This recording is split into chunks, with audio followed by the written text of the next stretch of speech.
All right. Let's get this out of the way first. The thoughts, views, and opinions expressed on Tailboard Talks Firefighter podcast are solely those of the speakers, guests, and host, and do not in any way represent the thoughts or views or opinions of any other employer, partnership, or sponsor.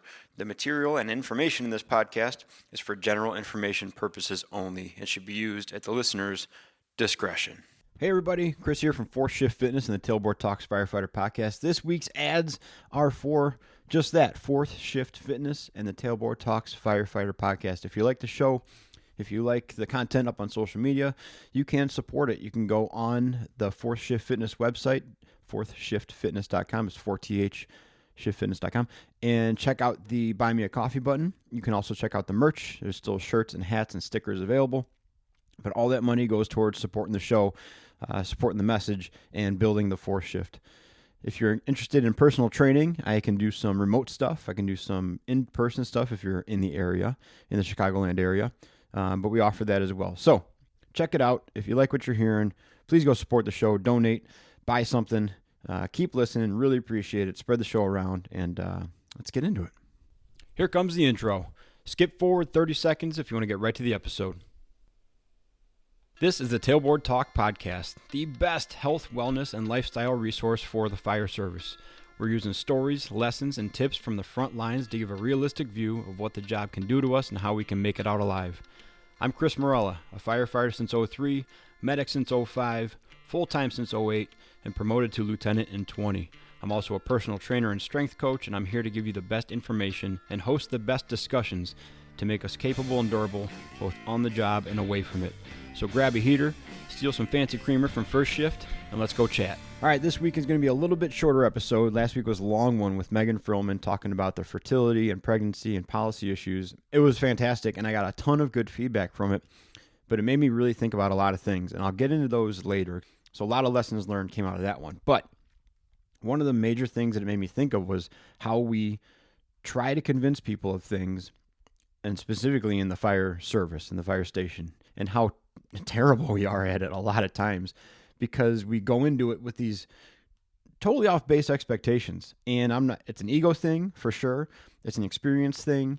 It's also just how your department and how your people solve problems. You have to know that before you go into a conversation, right? But today we're talking about arguments and conflicts and convincing people in the firehouse, which is a nearly impossible task, but we feel the need whenever we're sitting at the table or on the bay floor holding a cup of coffee to tell people what they should be doing and how wrong they are for not and why they should be thinking your way. Now, here's the thing about convincing people is you never actually convince anyone.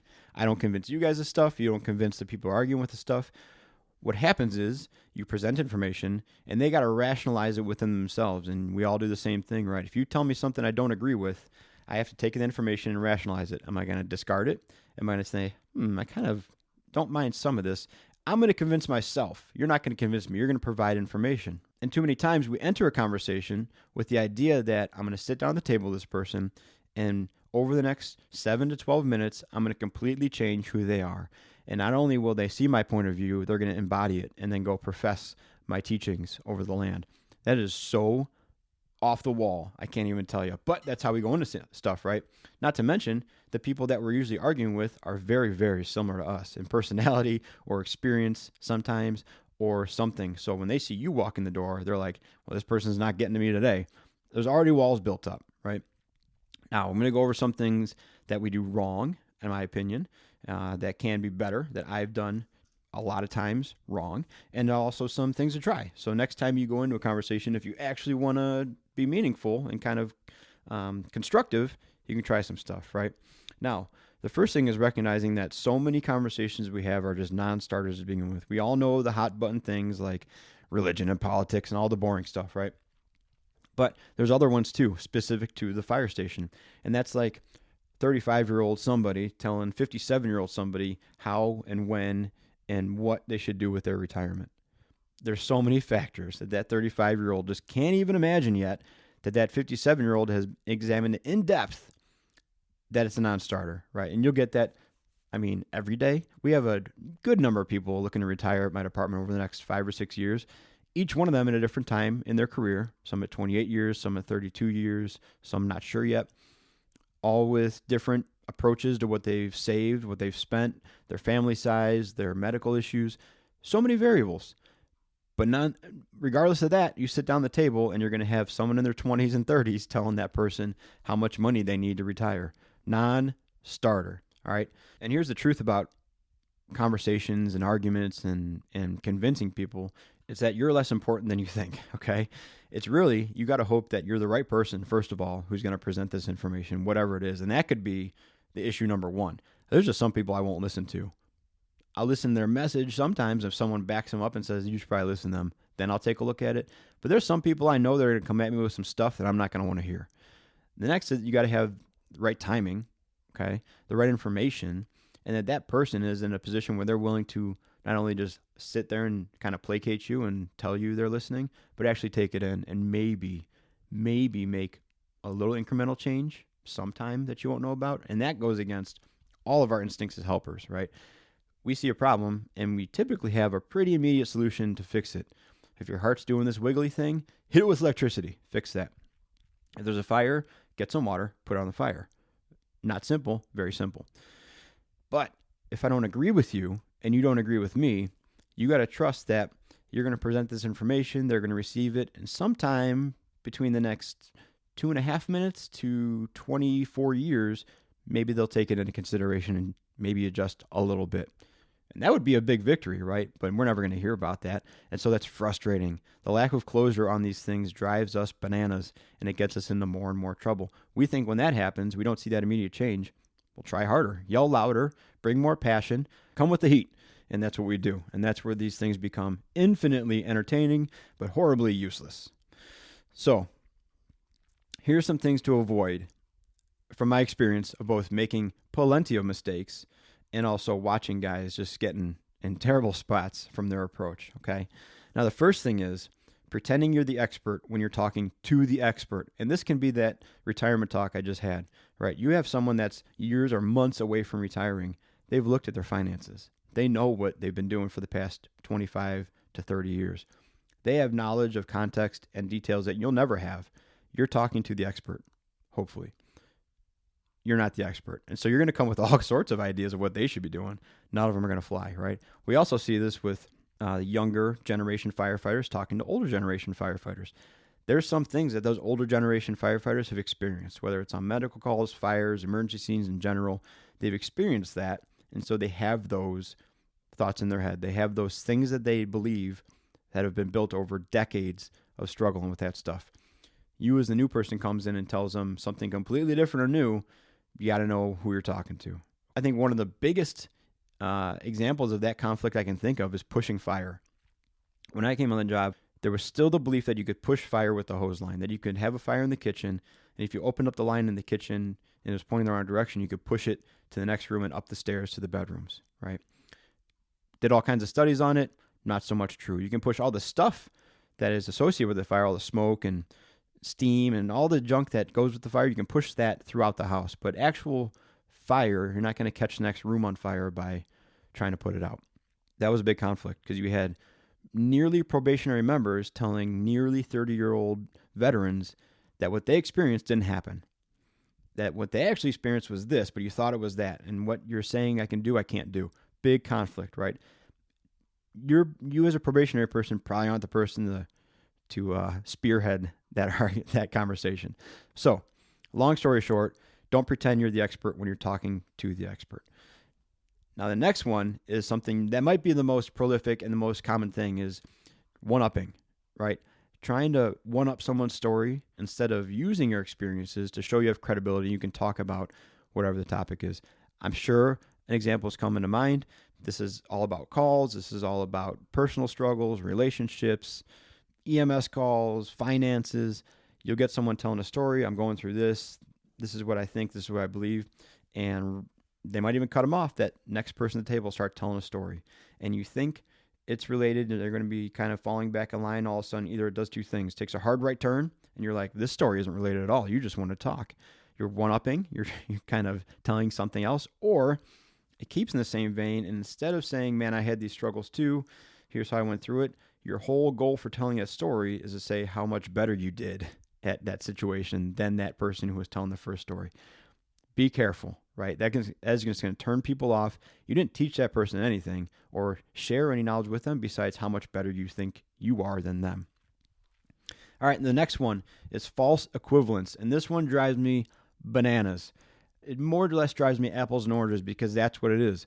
Now, this is one of those things that you know it's a thing, but you don't know the name for it, but that's what it is. The apples and oranges conversation. You can't compare those two things. They're apples and oranges. Stop comparing them.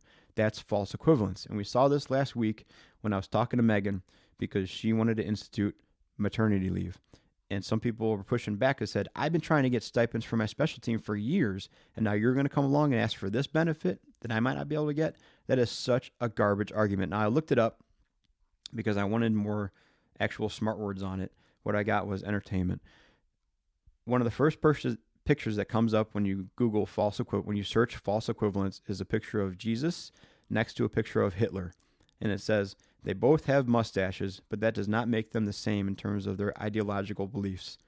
True that. Like, that is a great picture, and I'm so glad I looked that up because that's exactly it. I think it's unfair that Nathan McKinnon should be able to go play NHL hockey for $8 million a year because I've been trying to play hockey for a long, long time.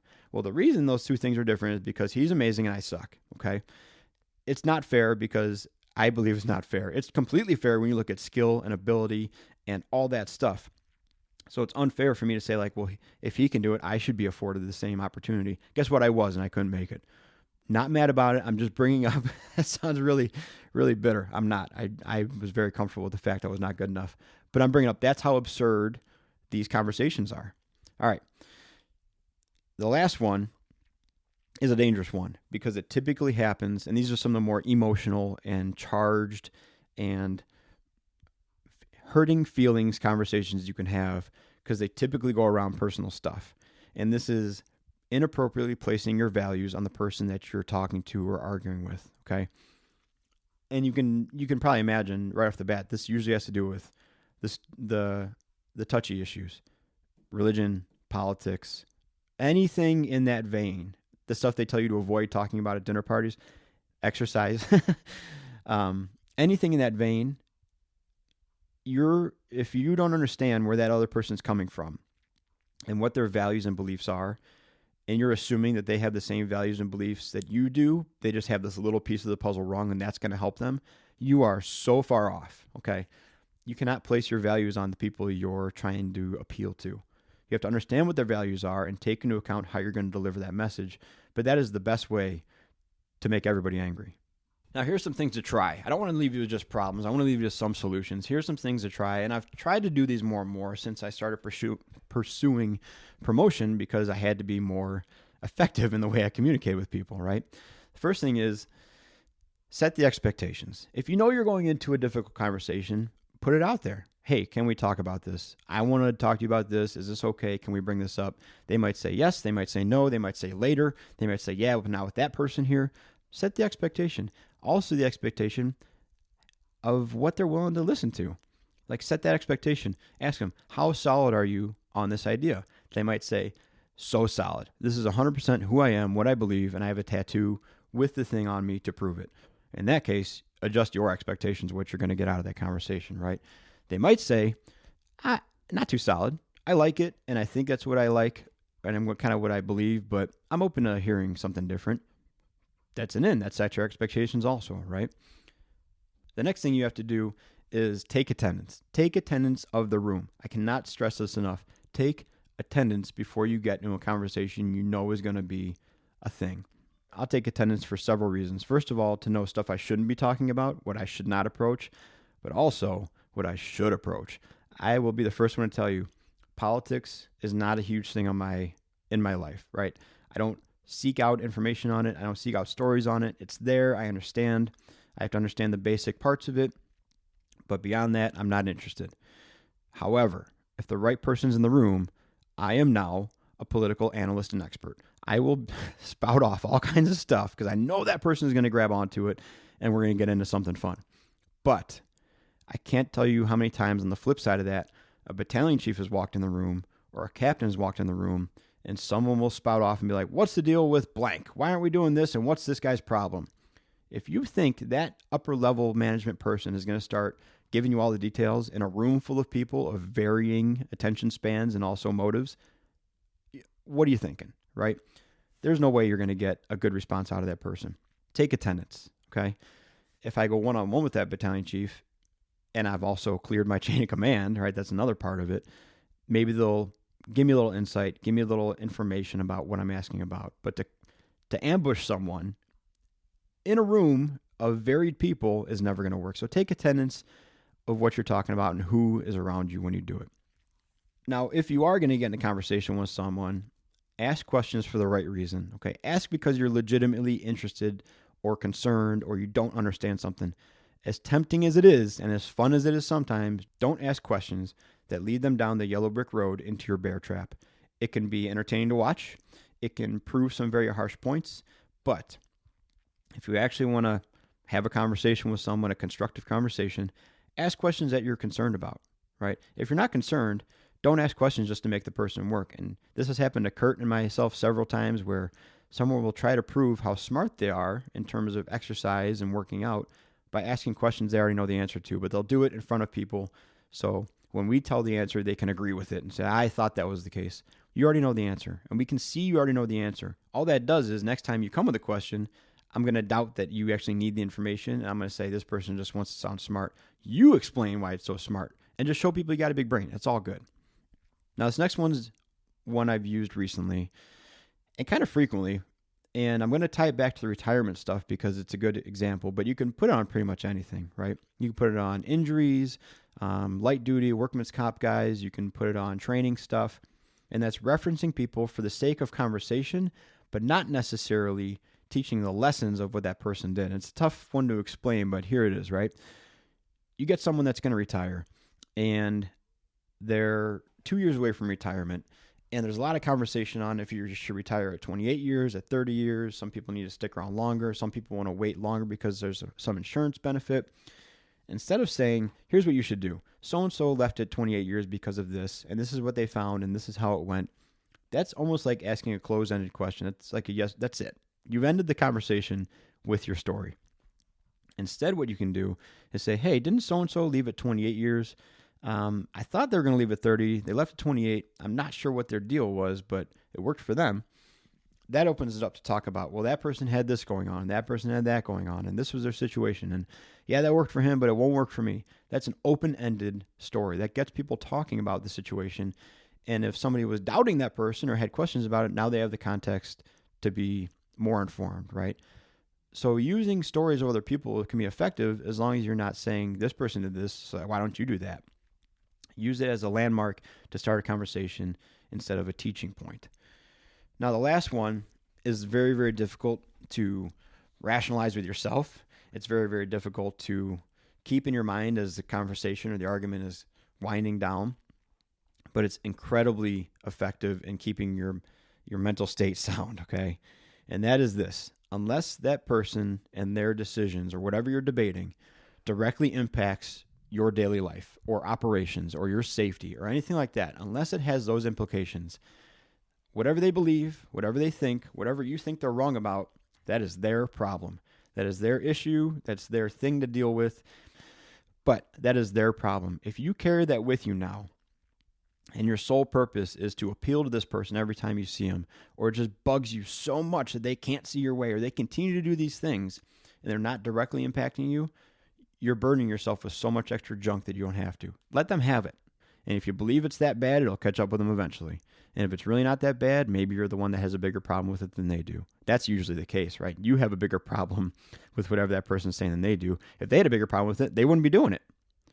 Okay, that's their stuff. Let them have it. You have your stuff. Pay attention to yourself. Let them have their junk. They'll figure it out. Okay, and if they don't, they don't. Just make sure it doesn't affect you on the way down. So, tough lessons, right? But a lot of stuff. I've made a lot of bad mistakes. All those mistakes in there that I wrote down, guess how I knew about them? Made them. And all the things to try, guess how I knew about them? Trying them. Not good at them. Don't do them all the time, but I'm working on it, okay? And that's the best we can do. Conversations at the firehouse are some of the most interesting, entertaining, also terrible, risky things we can have. And, if you have a good crew that likes to have conversations, that's great. If you have a bunch of people who do those things I talked about, not so great, right? So yeah, take a look at it. Take some things to heart. I don't know. Do whatever you want. You're just going to do it anyways. That's the whole lesson of this thing, right? Do what you want. You're just going to do it anyways. But if you think about it, cool, thanks. If you like the show, if you like 4 Shift Fitness, you can go on the 4th Shift Fitness website, number 4th, shiftfitness.com. Check out the shirts and hats and stickers and stuff. If you hate 4th Shift Fitness, but you like the show, totally down with that too. You can go to the Buy Me a Coffee button and page on the website, also in the show notes, and donate some money towards the show, towards coffee, towards my bribes for guests to come and talk to me. It's dearly appreciated. Thank you so much for listening. Let's all keep working towards being more capable and durable, both on shift and away from it. We'll talk to you guys soon. Be a 4 shifter.